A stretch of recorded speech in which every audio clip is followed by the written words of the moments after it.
ভারত ও পাকিস্তানের মধ্যে চলমান উত্তেজনা ক্রমশই বাড়ছে। কাশ্মীর সহ সীমান্ত এলাকায় দুই দেশের সীমান্তরক্ষী বাহিনীর সাথে গোলাগুলির ঘটনা ঘটেই চলছে।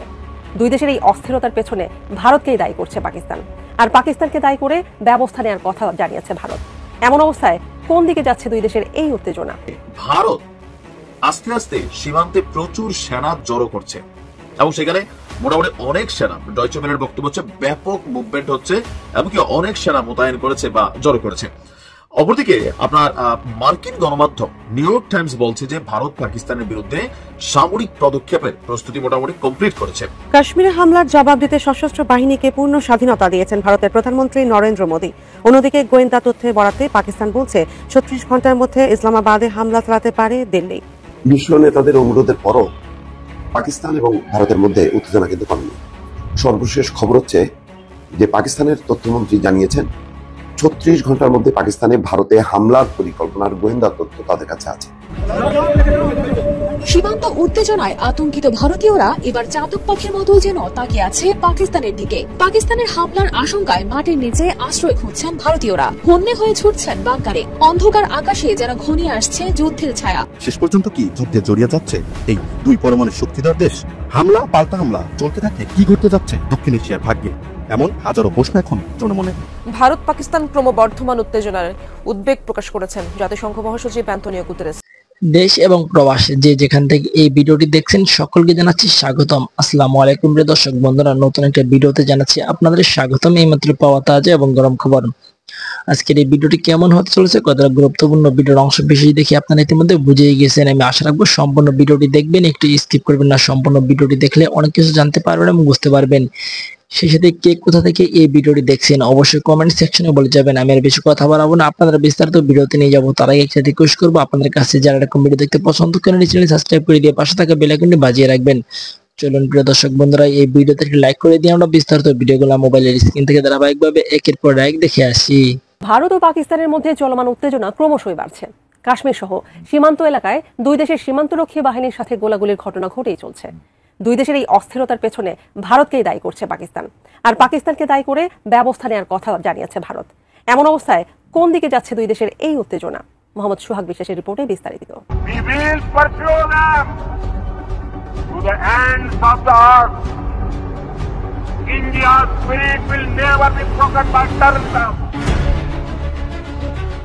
কাশ্মীরের পেহেলগামে গত 22 এপ্রিল সন্ত্রাসী হামলায় 26 জন পর্যটক নিহতের ঘটনায় ভারত পাকিস্তানের মধ্যে তুমুল উত্তেজনা বিরাজ করছে। টানা 5 দিন ধরে কাশ্মীরের সীমান্তে দেশ দুটির বাহিনীর মধ্যে গোলাগুলির ঘটনা ঘটেছে, তবে এখন পর্যন্ত কোনো হতাহতের খবর পাওয়া যায়নি।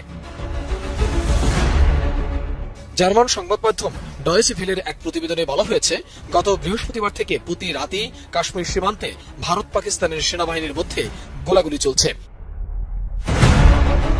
এই হামলার জন্য পাকিস্তানকে দায়ী করে দেশটির বিরুদ্ধে একাধিক ব্যবস্থা নেওয়ার ঘোষণা দিয়েছে ভারত। পাকিস্তানও জানিয়েছে তারা সিমলা চুক্তি সহ ভারতের সঙ্গে সব চুক্তি সাসপেন্ড করেছে। তারপর থেকে জম্মু কাশ্মীর ও লাদাখে প্রতি রাতেই গুলির আওয়াজ শোনা যাচ্ছে। ডিডব্লিউ ওই প্রতিবেদনে জানিয়েছে প্রতি রাত 12টার পর গুলি চলছে, ভোরে থেমে যাচ্ছে, তবে শুধু গুলিই চলছে। তিনি জানান সীমান্তে প্রচুর সেনা মোতায়েন করেছে ভারত, ব্যাপক মুভমেন্টও হচ্ছে। 27 এপ্রিল মার্কিন সংবাদ মাধ্যম নিউ ইয়র্ক টাইমসের এক প্রতিবেদনে বলা হয়েছে ভারত পাকিস্তানের বিরুদ্ধে সামরিক পদক্ষেপের প্রস্তুতি নিচ্ছে।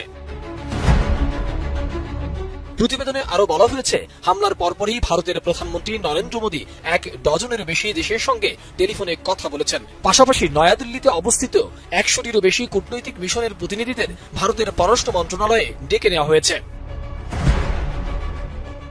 তবে এসব প্রচেষ্টা উত্তেজনা হ্রাসের জন্য নয়, বরং পাকিস্তানের বিরুদ্ধে সম্ভাব্য সামরিক অভিযানের পক্ষে আন্তর্জাতিক সমর্থন আদায়ের লক্ষ্যে নেওয়া হয়েছে বলে জানিয়েছে একাধিক কূটনৈতিক।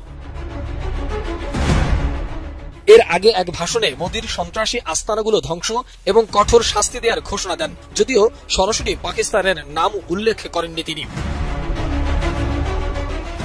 অন্যদিকে কাশ্মীরের নিরাপত্তা বাহিনী ব্যাপক ধরপাকড় শুরু করেছে এবং সন্ত্রাসী হামলার সঙ্গে জড়িতদের সন্ধানে অভিযান চালাচ্ছে। সেখানে শত শত মানুষকে গ্রেফতার করা হয়েছে। এর আগে পাকিস্তানের দিকে বয়ে যাওয়া নদীগুলোর পানি প্রবাহ বন্ধ করার ঘোষণা দেয় ভারত। সেই সঙ্গে পাকিস্তানি দূতাবাসের কিছু কর্মী ও ভারতে সফররত পাকিস্তানি নাগরিকদের দেশ ত্যাগেরও নির্দেশ দেওয়া হয়। অন্যদিকে সোমবার বার্তা সংস্থা রয়টার্সের দিয়ে এক সাক্ষাৎকারে পাকিস্তানের প্রতিরক্ষা মন্ত্রী খাজা আসিফ স্পষ্ট করে বলেছেন, কাশ্মীরে পর্যটকদের উপর প্রাণঘাতী হামলার পর ভারতের সামরিক অভিযান আসন্ন। ভারত পাকিস্তান সম্পর্ক খুব একটা ভালো যাচ্ছে না। বেশ কয়েকদিন ধরেই আলোচনায় দেশ দুটি। বাংলাদেশের প্রতিবেশী দেশ দুটির সীমান্তে চলছে চরম উত্তেজনা, উদ্বেগে পুরো বিশ্ব। শেষ পর্যন্ত কি যুদ্ধে জড়িয়ে যাচ্ছে এই দুই পরমাণু শক্তিধর দেশ? হামলা পাল্টা হামলা চলতে থাকলে কি ঘটতে যাচ্ছে দক্ষিণ এশিয়ার ভাগ্যে? এমন হাজারো প্রশ্ন এখন জনমনে। পাকিস্তানের তথ্যমন্ত্রী আতাউল্লাহ তারা বুধবার ভোরে এক্সে দেওয়া এক পোস্টে জানান, ভারত আগামী 24 থেকে 36 ঘন্টার মধ্যে সামরিক অভিযান চালাতে পারে। তিনি বলেন, যে কোনো আগ্রাসনের জবাব পাকিস্তান কঠোরভাবে দিবে। মারাত্মক পরিণতির দায়ভার ভারতকেই নিতে হবে। In the next 24 to 36 hours, on the pretext of baseless and concocted allegations of involvement in the Pahalgam incident. এর আগে পাকিস্তানের প্রতিরক্ষা মন্ত্রী মোহাম্মদ আসিফ রয়টার্সকে বলেন, ভারতের হামলা আসন্ন এবং পাকিস্তান সতর্ক অবস্থানে রয়েছে। এমনকি অস্তিত্বের হুমকি এলে পরমাণু অস্ত্র ব্যবহারের হুমকি দেন তিনি। এদিকে ভারতের প্রধানমন্ত্রী নরেন্দ্র মোদী মঙ্গলবার বৈঠক করেছেন প্রতিরক্ষা মন্ত্রী, জাতীয় নিরাপত্তা উপদেষ্টা অজিত দোভাল ও তিন বাহিনী প্রধানদের সঙ্গে। সেখানে সশস্ত্র বাহিনীকে দেওয়া হয়েছে পূর্ণ স্বাধীনতা। মোদী বলেছেন, সন্ত্রাসবাদের ধ্বংসই ভারতের জাতীয় সংকল্প, যা কাশ্মীরের পেহেলগামে হামলার সরাসরি জবাব দিতেই ইঙ্গিত করছে। 22 এপ্রিল কাশ্মীরের পেহেলগামে এক হামলায় 26 জন নিহত হন। ভারত দাবি করছে এই ঘটনার পেছনে পাকিস্তান সমর্থিত জঙ্গিদের হাত রয়েছে, যদিও অভিযোগ অস্বীকার করেছে পাকিস্তান। আজ ভারতের মন্ত্রিসভার নিরাপত্তা কমিটি ও পরে রাজনীতি ও অর্থনীতি কমিটির সঙ্গে আলোচনা করবেন মোদী, যা প্রমাণ করে পরিস্থিতি কতটা গুরুতর। দুই পরমাণু শক্তিধর দেশের এমন উত্তপ্ত অবস্থা গোটা উপমহাদেশের জন্যই উদ্বেগজনক। ভারতের পূর্ণ স্বাধীনতা ও পাকিস্তানের প্রতিরোধের হুমকি, সব মিলে যুদ্ধের উত্তাপ কি সত্যি মিলছে? সীমান্ত উত্তেজনায় আতঙ্কিত ভারতীয়রা এবার চাতক পাখির মতো যেন তাকিয়ে আছে পাকিস্তানের দিকে। পাকিস্তানের হামলার আশঙ্কায় মাটির নিচে আশ্রয় খুঁজছেন ভারতীয়রা। হন্যে হয়ে ছুটছেন বাংকারে। অন্ধকার আকাশে যেন ঘনিয়ে আসছে যুদ্ধের ছায়া। বাতাসে ভেসে বেড়াচ্ছে গুলির শব্দ। আর তার মাঝেই আতঙ্কিত মানুষজন ছুটছেন মাটির নিচের বাংকারের দিকে। যেন আর একটু দেরি হলেই চারপাশটা বিস্ফোরণে কেঁপে উঠবে। স্কুল ছুটি, দোকানপাট বন্ধ, চায়ের টংগুলো নিস্তব্ধ। জম্মু কাশ্মীরের সীমান্ত ঘেঁষা গ্রামগুলো এখন যেন প্রতিটি নিঃশ্বাসেই লুকিয়েছে এক অজানা যুদ্ধের আতঙ্ক। সম্প্রতি জম্মু কাশ্মীরের 50 সেক্টরে সন্ত্রাসী হামলার পর সীমান্তে নতুন করে বেড়েছে উত্তেজনা। গোলাগুলি হয়েছে একাধিকবার, আর এই গোলাগুলির জবাব দিয়েছে ভারতীয় সেনারাও। তবে সরকারি সূত্র বলছে, এখনো পর্যন্ত হতাহতের কোনো ঘটনা ঘটেনি। তবুও কমেনি ভয়ের মাত্রা। সালুত্রি, কর্মারাহা ও আশপাশের গ্রামগুলো যেন ধীরে ধীরে রূপ নিচ্ছে এক একটা অস্থায়ী যুদ্ধ শিবিরে। মাটির নিচে থাকা পুরনো বাংকারগুলো পরিষ্কার করে নতুন করে প্রস্তুত করছেন গ্রামের মানুষজন। সরকার আগে থেকেই বানিয়ে দিয়েছিল এই শক্তপোক্ত বাংকারগুলো, যা শুধু বুলেট প্রুফ নয়, গোলাবর্ষণের সময়ও দিতে পারে নিরাপদ আশ্রয়। স্থানীয়রা জানিয়েছেন, সীমান্তের এত কাছাকাছি থাকার কারণে প্রতিনিয়তই আতঙ্কে দিন কাটাতে হচ্ছে তাদের। গুলির শব্দে ঘুম ভাগে মাঝরাতে। ছেলেমেয়েরা আর স্কুলে যেতে চায় না। কারো চোখে ঘুম নেই, কারো হাতে কাজ নেই। আশপাশটা যেন থমকে আছে অনিশ্চিত অপেক্ষায়। বেশিরভাগ গ্রামেই দোকানপাট বন্ধ, লোকজন ঘরেই থাকছেন। কেবল দিনের আলোতেই কেউ কেউ বের হচ্ছেন বাংকার পরিষ্কার করতে, কেউ আবার প্রিয় জিনিসপত্র নিয়ে চলে যাচ্ছেন সেই মাটির নিচে। যেন একটু দেরি মানেই জীবন মৃত্যুর সীমারেখা মুছে যাওয়া। এই পরিস্থিতির মধ্যে থেকেও মানুষজন চেষ্টা করছেন মনোবল ধরে রাখতে, কিন্তু তারা জানেন না সীমান্তের ওপারে কি ঘটবে, আর তা তাদের হাতেও নেই। এখন শুধু বেঁচে থাকার লড়াই, আর সেই লড়াইয়ের সঙ্গী একটাই, মাটির নিচের অন্ধকার বাংকার।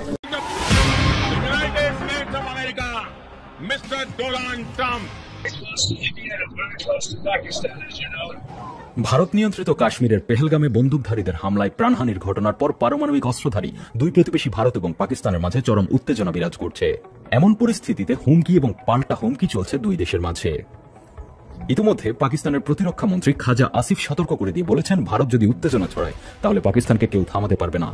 এদিকে মার্কিন প্রভাবশালী সংবাদ মাধ্যম নিউ ইয়র্ক টাইমস জানিয়েছে, ভারত এখন সংঘাত এড়াতে নয়, বরং পাকিস্তানের বিরুদ্ধে সামরিক পদক্ষেপ নিতে প্রস্তুত হচ্ছে। প্রতিবেদন অনুযায়ী কাশ্মীরে হামলার পর প্রধানমন্ত্রী নরেন্দ্র মোদী 1 ডজনেরও বেশি দেশের নেতাদের সঙ্গে কথা বলেছেন এবং বিদেশি কূটনীতিকদের সঙ্গে নিয়মিত বৈঠক চালাচ্ছেন।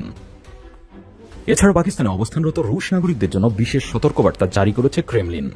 পশ্চিমাদের মতো রাশিয়া সচরাচর এমন সতর্কবার্তা জারি করতে দেখা যায় না, তাই এই সতর্কবার্তা ভয়াবহ কিছু ইঙ্গিত করছে বলে মনে করা হচ্ছে। বিশ্লেষকরা মনে করছেন, এমন সতর্কবার্তা রুশ গোয়েন্দা প্রতিবেদনের ভিত্তিতে জারি করা হয়েছে, যা পাকিস্তানে ভারতের হামলাকে ইঙ্গিত করছে। এদিকে পাকিস্তানের সংবাদ মাধ্যম জিও নিউজের এক প্রতিবেদনে বলা হয়েছে, ভারত যদি উত্তেজনা ছড়ায় তাহলে পাকিস্তানও পুলওয়ামা ঘটনার মতো যেভাবে প্রতিক্রিয়া দেখিয়েছিল ঠিক সেভাবে মোদী সরকারকে কঠোর জবাব দেবে। কাশ্মীর হামলার পর ভারতকে দেখা যাচ্ছে এই ইস্যুতে পরাশক্তিগুলোর সমর্থন আদায়ে দৌড়ঝাঁপ করতে। তবে যুক্তরাষ্ট্রের শক্ত সমর্থন পেতে ব্যর্থ হয়েছেন নরেন্দ্র মোদী। কাশ্মীর ইস্যুতে নিজের স্বভাবসুলভ ভঙ্গিতে যুক্তরাষ্ট্রের অবস্থান পরিষ্কার করেছেন ডোনাল্ড ট্রাম্প। তার কথায় ইঙ্গিত পাওয়া যাচ্ছে তিনি নিরপেক্ষ থাকার পক্ষে। এছাড়া ভারত দাঁড়ে দাঁড়ে ঘুরছে সমর্থনের আশায়। সর্বশেষ ভারতীয় কূটনীতিকরা তালেবান সরকারের সাথে বৈঠক করেছে, অথচ আফগানিস্তানকে এতদিন জঙ্গি রাষ্ট্র হিসেবে তকমা দিয়ে আসছিল মোদী সরকার। এদিকে রাশিয়া ভারতের পাশে শক্তভাবে থাকবে বলে আশা করা হচ্ছিল, কিন্তু ভারত একই সাথে যুক্তরাষ্ট্র ও রাশিয়ার সাথে বহুমাত্রিক সম্পর্ক রাখার জন্য পরিচিত। বিশ্লেষকরা মনে করছেন ভারতের এমন ডাবল সার্ভিসের জন্য যুদ্ধের ময়দানে যুক্তরাষ্ট্র কিংবা রাশিয়া কাউকেই সক্রিয়ভাবে পাশে পাবে না। তাছাড়া রাশিয়া চীনের বিরাগভাজন হয়ে ভারতকে সরাসরি সাহায্য করার ঝুঁকি নেবে না বলেও মত দিচ্ছেন অনেক বিশ্লেষক। একই সাথে ভারতের অভ্যন্তরীণ যেসব রেজিস্ট্যান্স গ্রুপ ও বিচ্ছিন্নতাবাদী আন্দোলন আছে তারা ভারত পাকিস্তানের ফুল স্কেল যুদ্ধের সুযোগে আঞ্চলিক স্বাধীনতা ঘোষণা করতে পারে বলেও মনে করা হচ্ছে। এভাবে ভারতের ভূখণ্ডগত অখণ্ডতার লঙ্ঘন হবে এবং এর মাধ্যমে ভারত ভেঙে টুকরো হওয়ার ঝুঁকিতে থাকবে। এদিকে পাঞ্জাবের খালিস্তান আন্দোলনের নেতা গুরপত বন্ত সিং পান্নু এক ঘোষণায় বলেছেন, ভারতের যে কোনো সামরিক আগ্রাসনের বিরুদ্ধে পাকিস্তানের পাশে দাঁড়াবে পাঞ্জাবের শিখ সম্প্রদায়। তিনি হুঁশিয়ার দিয়ে বলেছেন, তারা কখনোই ভারতীয় সেনাবাহিনীকে পাঞ্জাবের ভূমি ব্যবহার করে পাকিস্তানে আক্রমণ করতে দেবে না। পাকিস্তানের পাশে শুধু মৌখিকভাবে নয় বরং ইতিমধ্যে কার্যকরভাবে পাশে দাঁড়াতে দেখা যাচ্ছে চীন সহ একাধিক দেশকে।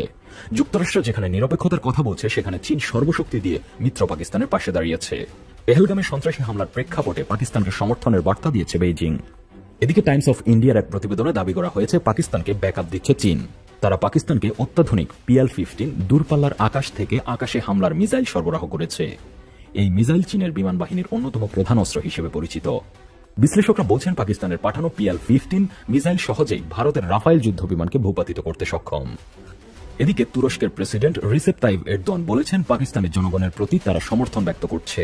ভারতের সাথে সম্ভাব্য যুদ্ধের আশঙ্কা ঘিরে পাকিস্তানকে সরাসরি অস্ত্রের যোগান দিচ্ছে তুরস্ক। এর অংশ হিসেবে এরই মাঝে অস্ত্রবাহী অন্তত 60টি সামরিক বিমান তুরস্ক থেকে পাকিস্তানে পৌঁছেছে। গতকাল এক প্রতিবেদনে এমনটাই দাবি করেছে প্রভাবশালী ভারতীয় গণমাধ্যম টাইমস অফ ইন্ডিয়া। অন্যদিকে সরাসরি কোনো বড় পরাশক্তি সমর্থন না পেয়ে এবার 26টি রাফায়েল যুদ্ধবিমান কিনতে ফ্রান্সের সাথে চুক্তি করেছে নয়াদিল্লি। এভাবে ভারত ও পাকিস্তানের চলমান উত্তেজনা বৃদ্ধির ফলে দক্ষিণ এশিয়া চরম উত্তপ্ত হয়ে পড়েছে। বিশ্লেষকরা ধারণা করছেন, দুই দেশই যেহেতু পারমাণবিক অস্ত্রের অধিকারী, তাই পরিস্থিতি খারাপ হলে যে কোনো ধরনের অস্ত্রই ব্যবহার হতে পারে। এই মুহূর্তে ভারত পাকিস্তান যদি যুদ্ধ হয় তাহলে বৈশ্বিক নেতাদের অবস্থান কার পক্ষে কে থাকবে? বিভিন্ন গণমাধ্যমের সূত্রগুলো বলছে, ভারতের সরকার প্রায় 12টি প্রধান শক্তিশালী দেশের যারা নেতারা আছেন তাদের সাথে কথাবার্তা বলেছেন। অপরদিকে ইসরায়েল প্রকাশ্যে ঘোষণা করেছে, যদি ভারত পাকিস্তান যুদ্ধ হয় তাহলে ইসরায়েল ভারতকে সমর্থন করবে সব দিক থেকে। একদম সবার আগে ইসরায়েল তাদের অবস্থান প্রকাশ করছে। এর বাইরে মার্কিন যুক্তরাষ্ট্রের যিনি গোয়েন্দা প্রধান আছেন তুলসী গ্যাবার্ড, তিনি বলছিলেন যে এই ধরনের হামলার বিপরীতে মার্কিন যুক্তরাষ্ট্র নিন্দা জানায় এমনকি ভারতের পক্ষে তাদের অবস্থান থাকবে। তবে সামরিকভাবে কতটুকু সাপোর্ট করবে এই সম্পর্কে ভারতকে কোন রকম আশ্বস্ততা আমেরিকা দেয়নি। এর মাঝখানে আমরা দেখলাম যে গেল 5 দিনে ভারত ফ্রান্স থেকে রাফাল যে যুদ্ধ বিমান মানে অত্যাধুনিক প্রযুক্তির সেই যুদ্ধ বিমানগুলো ক্রয় করেছে 26টা, প্রায় 63,000 কোটি টাকার বিমান কিনেছে। এছাড়াও আরো বিভিন্ন যন্ত্রতন্ত্র নিজেদের সামরিক জিনিসগুলোকেও তারা ঝালাই করে নিচ্ছে। তো পাকিস্তানের অবস্থা কি হবে? অর্থনীতিতে বিভিন্ন ভাবে সূচকে মাইনাসে থাকা এবং কি ঝুঁকতে থাকা অর্থনীতিতে পাকিস্তান কি এত বড় যুদ্ধের ব্যয়ভার বহন করতে পারবে? এই যখন পাকিস্তানের টেনশন, তবে ঝুঁকবে না ইস্যুতে যখন আছে তখন প্রিয় বন্ধু চীন। 1971 কিন্তু পাকিস্তানের পক্ষে চীন ছিল। সেই চীনের এক ধরনের কূটনৈতিক অবস্থানের পাশাপাশি এবার বের হলো আরেক তথ্য। চলমান পরিস্থিতিতে পাকিস্তানের হাতকে শক্তিশালী করতে ক্ষেপণাস্ত্র সরবরাহ করছে বেইজিং। ইতিমধ্যেই চীন থেকে অত্যাধুনিক PL-15 আকাশ থেকে আকাশ মানে এয়ার টু এয়ার যে ক্ষেপণাস্ত্রগুলো আছে সেগুলো অলরেডি হাতে পেয়েছে পাকিস্তানের বিমান বাহিনী। পাকিস্তানের নতুন এই অস্ত্রে ভারতের নিরাপত্তা চ্যালেঞ্জ অনেক গুণ হুমকির মুখে আছে বলে মনে করছেন নিরাপত্তা বিশ্লেষকরা। ভারতীয় সংবাদ মাধ্যমগুলো দাবি করছে যে সম্প্রতি গেল 2-3 দিনের মধ্যে পাকিস্তানের হাতে অত্যাধুনিক PL-15 এই ক্ষেপণাস্ত্রগুলো তুলে দিয়েছে চীন। যে 27 এপ্রিল পাকিস্তানের বিমান বাহিনীর সামাজিক যোগাযোগ মাধ্যমে 3টি JF-17 যুদ্ধ বিমানের ছবি প্রকাশ করেছে। যা চীনা PL-15 যে ক্ষেপণাস্ত্র আছে সেটা দ্বারা সজ্জিত। এই যুদ্ধ বিমানগুলোর ছবি প্রকাশের মাধ্যমে পাকিস্তান পরোক্ষভাবে ভারতের প্রতি এক ধরনের শক্তি প্রদর্শন করছে বলে মনে করছে আপনার বিশেষজ্ঞরা। এখন এই JF-17 যে বিমানগুলো আছে, যুদ্ধ বিমানগুলো, এগুলোর ডিজাইন এবং উৎপাদন হয়েছে চীন পাকিস্তান যৌথ উদ্যোগে। এই জেটগুলো এখন পাকিস্তান বিমান বাহিনীর অন্যতম শক্তি হিসাবে কাউন্ট হচ্ছে। নতুন এই PL-15 ক্ষেপণাস্ত্রগুলো যুক্ত হওয়ার ফলে আকাশ যুদ্ধে এই বিমানগুলোর সক্ষমতা অনেক গুণ বেড়ে গেছে। চীনের সরকারি সংস্থা aviation industry corporation of China তারা PL-15 ক্ষেপণাস্ত্রটি রাডার নিয়ন্ত্রিত একটা সিস্টেমে তৈরি করেছে, যা প্রায় 200-300 কিলোমিটারের দূরত্বে থাকা শত্রুদের যে কোনো বিমানকে আপনার লক্ষ্য করে টার্গেট করে উড়ে যায় এবং এটাকে ধ্বংস করে দিতেও সক্ষম হয়। এর গতি শব্দের গতির চেয়েও 5 গুণ বেশি বলে ধারণা করা হয়। চলতি দশকে চীনা বিমান বাহিনী এই ক্ষেপণাস্ত্রটির ব্যবহার শুরু করে এবং 2023 সালের জুহাই এয়ার শোতে এটার উন্নত সংস্করণ, ভাসযোগ্য পাখা সহ সংস্করণ প্রদর্শন করে। প্রতিরক্ষা সূত্রের দাবি, পাকিস্তানের হাতে থাকা এই সংস্করণটির পাল্লা চীনাদের দেখানো পাল্লার চেয়েও অনেক গুণ বেশি। ভারতের বিমান সেনার অন্যতম শক্তিশালী যুদ্ধ বিমান রাফাল ফাইটার জেট, যেটা আমি বলছিলাম যে ফ্রান্স থেকে আরো কয়েকটা কিনে আছে, যার সঙ্গে যুক্ত রয়েছে ইউরোপীয় মেটিওর ক্ষেপণাস্ত্র বিয়ন্ড ভিজুয়াল রেঞ্জ, যুদ্ধক্ষেত্রে অন্যতম পরিচিত। বিশেষজ্ঞদের মতে PL-15 ক্ষেপণাস্ত্রটিকে প্রায়ই মিটিওরের প্রতিযোগী বলে আপনার বিবেচনা করা হয়।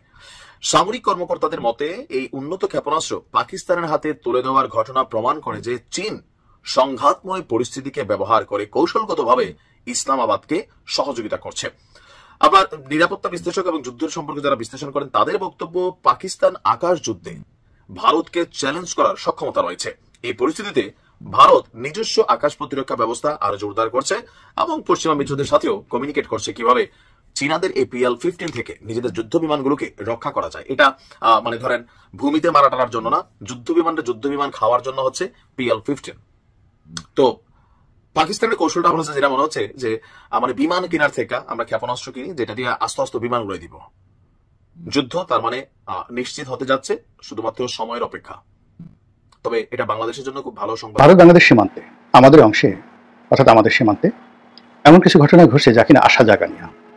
একটা দেশত্ববোধ তৈরি হয়ে গেছে, একটি আত্মবিশ্বাস তৈরি হয়ে গেছে, সাহস সঞ্চিত হয়ে গেছে। এবং আমরা বিমান আক্রমণ বলেন, ভারতের সাথে যুদ্ধ বলেন, এটা অনেক পরের ব্যাপার। কিন্তু আমাদের সীমান্তে BSF বনাম BGPর যে মুখোমুখি অবস্থান স্বাধীনতার পর থেকে, তো সেক্ষেত্রে আমাদের বিডিআরদের যে একটা গৌরবোজ্জ্বল ভূমিকা ছিল, আমাদের সেনাবাহিনীর যে একটা গৌরবোজ্জ্বল ভূমিকা ছিল, সেটি এই ইনহুস জামানাতে ফিরে এসেছে, এতে কোনো সন্দেহ নেই।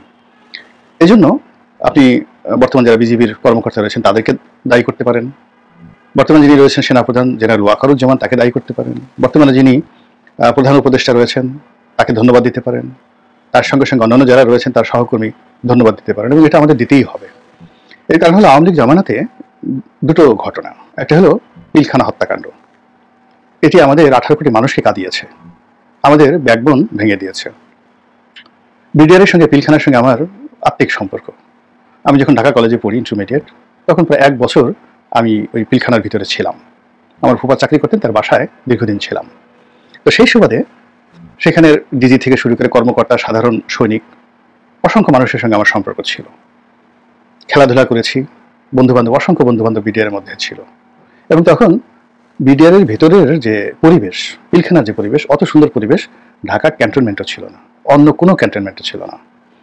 এবং বিডিআরের যে কুচকাওয়াজ, তাদের যে ডিসিপ্লিন, তাদের যে ড্রেস কোড, সব মিলিয়ে আমি ওই একই সময়টাতে যে বিভিন্ন ক্যান্টনমেন্টে যাদেরকে দেখেছি, সেনাবাহিনীর কর্মকর্তাদেরকে বা তাদের যে ডিসিপ্লিন, আমার কাছে বিডিআর কি ভালো মনে হতো। সব মিলিয়ে এটা আমার ব্যক্তিগত। তো পরবর্তীতে জীবনের বিভিন্ন প্রয়োজনে বিভিন্ন জায়গাতে গিয়েছি, কিন্তু পিলখানাকে আসলে কখনো ভুলতে পারিনি। চিন্তা করুন যে ইন্টারমিডিয়েট ঢাকা কলেজে একটা ছেলে পড়ে, 1 বছর সে সেখানে ছিল, এবং ওই অবস্থাতে একজন কর্মকর্তার আত্মীয় ভাগ্নে আমি। তো সেখানে যে একটা ফেলোশিপ, সকালবেলা আমরা একসাথে দৌড়াতাম, ব্যায়াম করতাম, সেখানে বিডিআরের ডিজিও দৌড়াতেন, আমিও দৌড়াতাম। তো ওখানে তো এই এখনকার মতো ডিভাইড অ্যান্ড রুল ওই জিনিসগুলো দেখিনি।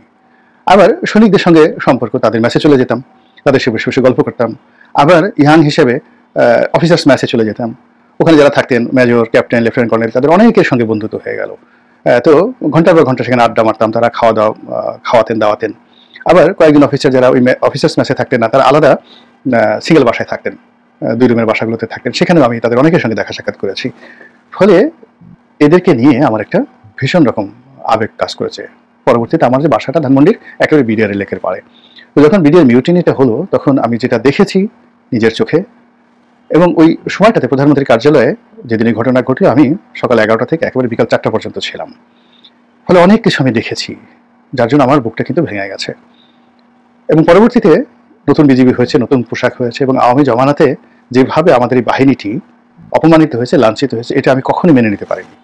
ফলে আমার লেখনীতে, সেই আমার বক্তব্যে সবসময় আমি বিডিআরকে আফোর্ড করার চেষ্টা করেছি, এবং আমি বলার চেষ্টা করেছি যে এখনো যদি বিজিবি দাঁড়ায়, ভারত পারবে না, কখনো পারবে না। কারণ হলো তাদের ভারতীয় যে সীমান্তরক্ষী বাহিনী বিজিবি মানে বিএসএফ, সেখানে বহু ধর্ম মতের আঞ্চলিকতার লোক সেখানে আছে। আর বাংলাদেশে যারা আছেন তারা সবাই হোমোজিনিয়াস, একই ভাষায় কথা বলেন, বডি ল্যাঙ্গুয়েজ এক, এবং তাদের মধ্যে ইউনিটি অনেক বেশি। ফলে সীমান্তে এদেরকে যদি তাড়া করে বিএসএফ বা বিডিআর, এটা ওরা টিকতে পারবে না। কিন্তু যেহেতু সরকার একটা পলিসি ছিল, বা যে কোনো কারণে হোক একটা নতজন ভারত নীতি ছিল, ফলে আমরা জনগণ অপমানিত হয়েছি, রাষ্ট্র অপমানিত হয়েছি। আর বিজিবি নামক যে বাহিনীটি, এটি আসলে সীমান্তের চাইতে দেশের ভিতরে বিএনপি দমনে, জামাত দমনে বেশি ব্যবহৃত হয়েছে। তো এটা নিয়ে আমার আসলে খুব অশান্তি ছিল মনের মধ্যে। কিন্তু এই সরকার আসার পরে এই যে ভারতের চোখে চোখে কথা বলছে, সীমান্ত বন্ধ আছে, সমস্যা হচ্ছে, কিন্তু তারপরে কেন জানি আমার ভালো লাগছে। আমি ভারত বিরোধী নই, কিংবা একেবারে মানে ইন্ডিয়ান, তো প্রশ্নই আসে না। বাংলাদেশকে ভালোবাসি, ভারতের সঙ্গে বন্ধুত্ব করতে চাই, কিন্তু চোখে চোখ রেখে, সমতার ভিত্তিতে। আমি যখন সংসদ সদস্য ছিলাম তখন ভারতের সঙ্গে অনেক বৈঠক হয়েছে, দেশে দেশের বাইরে, আন্তর্জাতিক অঙ্গনে ভারতীয় কর্মকর্তারা এসেছে। আমি একেবারে বিশ্বাস করেন, মনে হয়েছে যে আমি বাংলাদেশের প্রধানমন্ত্রী বা প্রেসিডেন্ট। এইভাবে একটা ক্ষমতা নিয়ে কিন্তু আমি ভারতীয় কর্মকর্তাদের সাথে কথা বলেছি, এবং যখন আমি তাদের সাথে বিভিন্ন বিষয় নিয়ে কথা বলেছি, রীতিমতো বোল্ড আউট করে দিয়েছি। মানে বলার মতন, আপনারা এগুলো বলে গল্পের মতো মনে হবে। আমি WS এর মিটিংয়ে তাদের সঙ্গে একসাথে, ভারতের যে স্বাস্থ্যমন্ত্রী, পাশাপাশি আমরা একসাথে আমরা বৈঠক করেছি, সব মিলিয়ে। মানে দেখেছি যে আসলে আমরা যদি একটু লেখাপড়া করি, একটু প্রস্তুতি নেই, একটু ব্যক্তিত্ব রাখি, হীনমন্যতে না ভুগি, তাহলে ভারত আমাদের সঙ্গে আসলে পারে না। বাংলাদেশে যারা যখন এমপি ছিলাম, দূতাবাসে যারা কর্মকর্তা ছিলেন, বা পররাষ্ট্র মন্ত্রণালয়ে যারা আসতেন, যে সকল রাষ্ট্রীয় বৈঠকগুলো হতো, এমনকি সোনিয়া গান্ধী যখন এলেন, খুব কাছাকাছি তাদের সঙ্গে দেখা সাক্ষাৎ, কথাবার্তা বলার সুযোগ হয়েছে পার্লামেন্টে। আমার কাছে কখনই মনে হয়নি হীনমন্য মনে হয়নি, কখনই কোনো অবস্থায় মনে হয়নি। কিন্তু কেন আওয়ামী লীগের লোকজন নিজেদেরকে হীনমন্য মনে করেছে, বিসর্জন দিয়েছে আত্মমর্যাদা, আর এত একটা বাহিনীকে তাদের পদলেহন করার জন্য লেলিয়ে দিয়েছে বা বাধ্য করেছে, আমি এটা বলতে পারবো না। কিন্তু এই সময়টিতে এসে তারা ঘুরে দাঁড়িয়েছে। অনেকগুলো ঘটনা ঘটেছে, বিচ্ছিন্ন বিচ্ছিন্ন ঘটনা ঘটেছে। সাভার নবাবগঞ্জ সীমান্ত, বুড়িমারি সীমান্ত, বৌমারি সীমান্ত, অনেক জায়গাতে অনেক ঘটনাগুলো ঘটেছে, এবং সেখানে আমাদের যারা বিজিবি তারা ঘুরে দাঁড়িয়েছে, চোখে চোখ রেখে কথা বলেছে। তারপরে শেষে যে কটা অকারেন্স হয়েছে, প্রত্যেকটা অকারেন্সে বিজিবি নজিরবিহীন, যাকে বলা হয়, সাহস দেখিয়েছে, যেটি আওয়ামী লীগ জামাতে কল্পনাও করা যেত না। কিন্তু সাম্প্রতিক সময় যেটি ছড়িয়ে পড়েছে একটা ভাইরাল, সেটা হলো বেশ কয়েকজন সশস্ত্র বিএসএফ এর সদস্য বাংলাদেশ সীমান্তে বোধহয় ঢুকে গেছে। তারা ওই আগের মতো মাতব্বরি দেখানোর চেষ্টা করছিল, এবং নিরস্ত্র জনগণ ঢিল দিয়ে, লাঠি দিয়ে তাদেরকে জাস্ট রীতিমতো ধাওয়া করেছে। এটার একটা ভিডিও ফুটেজ ভাইরাল হয়ে পড়েছে, এবং ওরা ভয়ে মানে কাছুমাচু হয়ে তারা পালিয়ে যাচ্ছিল, মানে ধান ক্ষেতের আল দিয়ে, এরকম একটা ভিডিও। আরেকটা হলো যে আমাদের বিজিবির কর্মকর্তা অথবা জওয়ান, তো সে একজন বিএসএফ জওয়ানের বা কর্মকর্তাকে সে শুয়ে আছে, তো তার একেবারে পা ওই তার যে বিএসএফ এর রানের উপর সে চাপ দিয়ে ধরেছে বুট দিয়ে। আর সেই লোকটি বিভিন্ন ছবি আসছে, একটা ছবি হলো তার হাত ধরেছে, মানে বিএসএফ এর যে নিয়ে আছেন তিনি বিজিবির হাত ধরেছেন, চোখে মুখে আকুতি, প্রাণ ভিক্ষার আকুতি। এরপর আরেকটা ছবিতে দেখলাম যে পা ধরেছে, একেবারে যেভাবে মানে পা জড়িয়ে ধরে, ওরে বাবা গো, মা গো, আপনি আমাকে বাঁচান, আপনাকে ছাড়া আমার কোনো রক্ষা নাই, প্রাণ ভিক্ষা চাই, এরকম একটা ছবি চলে এসেছে। আবার আরো কিছু ছবি আসছে, তো যেটা নিয়ে এই মুহূর্তে প্রচন্ড আলাপ আলোচনা হচ্ছে। আর আমি ব্যক্তিগতভাবে যখন এই ছবিটি দেখেছি গতকাল বিকেলবেলা, তো আজকে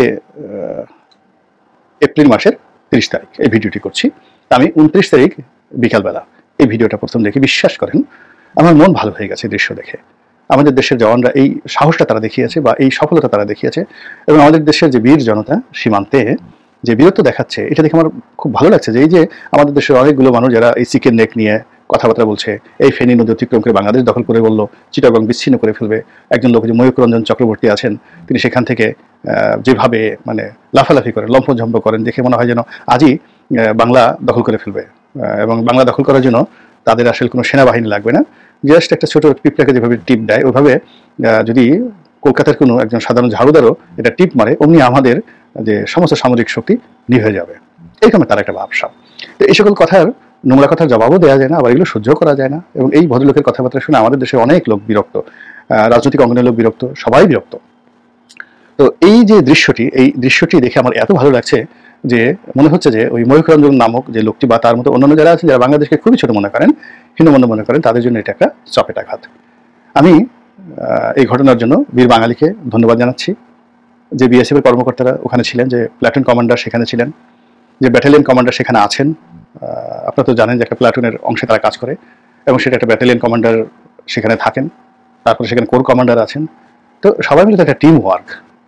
এই টিম ওয়ার্ক সীমান্তগুলোতে যেটা হয় সেটা হলো জনগণের সঙ্গে বিজিবির একটা সম্পর্ক তারা গড়ে তোলে, জনগণকে সাহায্য করে, কখনো জনগণকে সামনে এগিয়ে দেয়, কখনো জনগণকে পিছনে রেখে বিজিবি সামনে এগিয়ে যায়। তো ইটস এ জয়েন্ট অপারেশন। তো এই জয়েন্ট অপারেশন ছাড়া আসলে কোনো সেনা অপারেশন বা ইনসার্জেন্সি চলে না। জনগণ যদি আপনার পক্ষে না থাকে তাহলে কোনো অবস্থাতে আপনি যত শক্তিশালী হন না কেন, ইভেন আমেরিকার মতো সুপার পাওয়ার হলেও আপনি পারবেন না ছোট্ট একটা দেশে। ভিয়েতনামে আপনি পারেননি, এরকম। তো সেক্ষেত্রে আমি মনে করি গত 7-8 মাসে সীমান্তে যে জনগণের যে ভয় ছিল, ভারতের ভয় ছিল যে ওরা আসলেই মেরে চলে যেতে পারে, গরু নিয়ে যেতে পারে, বাড়ি থেকে লোকজন ধরে নিয়ে যেতে পারে, ওদেরকে কোনো কিছু বলা যাবে না, করা যাবে না। এই ভয়টা গত 15 বছরে যেটা ছিল এটা সাম্প্রতিক সময় কেটে গেছে। বাংলাদেশের জনগণ এখন ওদেরকে দেখে ভয় পায় না, ভীষণ রকম একটা পরিবর্তন। 2 নম্বর হলো ভয়টিকে এটি জয়ে পরিণত হয়েছে। অর্থাৎ এই যে বিএসএফ এর সশস্ত্র লোক, অর্থাৎ তারা যে কজন লোক আমি দেখলাম, হাইয়েস্ট 50 থেকে 60 জন লোক, এবং ওরা 10-12 জন ছিল, ওদের হাতে যে অস্ত্র ছিল, শাঙ্কের মেশিন গান ছিল, এই 50 জন লোককে তারা যদি ব্রাশ ফায়ারে মেরে ফেলতো, মূলত তাদেরকে কিন্তু কোথাও জবাবদিহি করতে হতো না ভারতের। কিন্তু জনগণের মধ্যে যে ক্ষোভ, সাহস, এটা ওদের মোরাল যে শক্তি, বিএসএফ এর মোরাল শক্তিটাকে একদম শেষ করে দিয়েছে। এবং এখন যেহেতু চীন সীমান্তের সমস্যা, তারপরে পাকিস্তান সীমান্তের সমস্যা, তারা বাংলাদেশে এই সমস্যাটা ঝুঁকি নিতে চাচ্ছে না। এবং ওটাই বাংলাদেশের যে মানুষের যে গত 15 বছরের অবদমিত ভীত সন্ত্রস্ত অবস্থা, ওটাকে সাহসে পরিণত করেছে। এরপরে জনগণ যখন এখানে সফল হয়েছে, তাকে ব্যাকবোন হিসেবে সেখানে বিএসএফ এগিয়ে এসে, মানে বিজিবি এগিয়ে এসেছে এবং বিএসএফকে তাড়া করেছে এবং একজনকে ধরে ফেলেছে। তার অবস্থা কি, পতাকা বৈঠক সে কি এখন আমাদের সাথে আছে নাকি ওপারে চলে গেছে, ডাজ নট ম্যাটার। কিন্তু যেটুকুই হয়েছে, এটা বাঙালির বীরত্ব, দেশত্ববোধ, দেশপ্রেমের একটা অনন্য নজির। প্রিয় দেশবাসী, শুরু থেকে শেষ পর্যন্ত যারা এই ভিডিওটি দেখেছেন সকলকে জানাই অসংখ্য অসংখ্য ধন্যবাদ। যারা এরকম নিউজ ভিডিও পেতে পছন্দ করেন তারা অবশ্যই এই চ্যানেলটি সাবস্ক্রাইব করে পাশে থাকা বেল আইকনটি বাজিয়ে দিবেন। যারা এখন এই ভিডিওটি শেয়ার করেননি, এই ভিডিওটি দ্রুত শেয়ার করে সকলকে দেখার সুযোগ করে দিন। আজকের মতন এই পর্যন্ত, দেখা হচ্ছে পরবর্তী কোনো ভিডিও নিয়ে ইনশাল্লাহ।